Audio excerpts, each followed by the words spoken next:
ఏలూరు జిల్లా నూజివీడు తెలుగుదేశం పార్టీ అభ్యర్థిగా దాదాపు వైసీపీ పెనమలూరు ఎమ్మెల్యే పార్థసారథి పోటీ చేస్తున్నట్లు దాదాపు టీడీపీ అధిష్టానం కూడా ఖరారు చేసిన నేపథ్యంలో 2 రోజుల్లో తెలుగుదేశం పార్టీ తీర్థం పుచ్చుకొని నూజివీడు రావడానికి పార్థసారథి తన అనుచరులతో అన్ని రకాల ఏర్పాట్లు పూర్తి చేస్తున్నారు.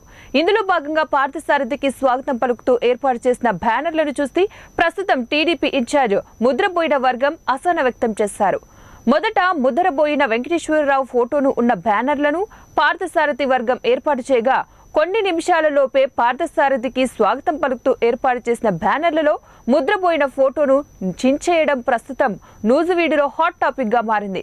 అయితే ముద్రపోయిన వర్గం మాత్రం ఈ విషయంలో అసహనం వ్యక్తం చేస్తున్నారు. గతంలో ముద్రపోయిన వెంకటేశ్వరరావు అధిష్టానం నుంచి నాకు ఎటువంటి ఆదేశాలు అందలేదని మీడియా ముఖంగా తెలియపరిచారు.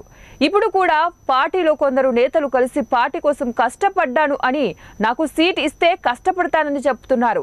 ఏదేమైనా ముద్రపోయినను సెటిల్ చేయకుండానే సారథి నూజివీడు రావడంపై ఇరు వర్గాల మధ్య వివాదం చోటు చేసుకునే అవకాశాలున్నాయి.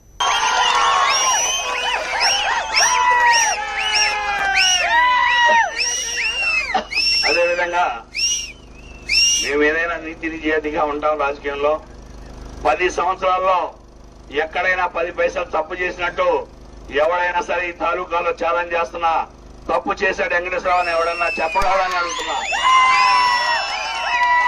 కానీ ఆ పరిస్థితులు లేనప్పటికీ కూడా ఇవాళ మళ్ళా కొంతమంది వచ్చి మరి మాకే సీట్ వస్తుందని ఈ మధ్య ప్రచారం చేస్తున్నారు. నేను ఒక్కటే దయచేసి చెప్పేది, మీకు అందరూ ఏ గుండెల్లో నన్ను పెట్టుకొని చూస్తున్నారో అదే విధంగా ఈ నియోజకవర్గంలో ప్రజలందరికీ కూడా 100కి 100 పాళ్ళు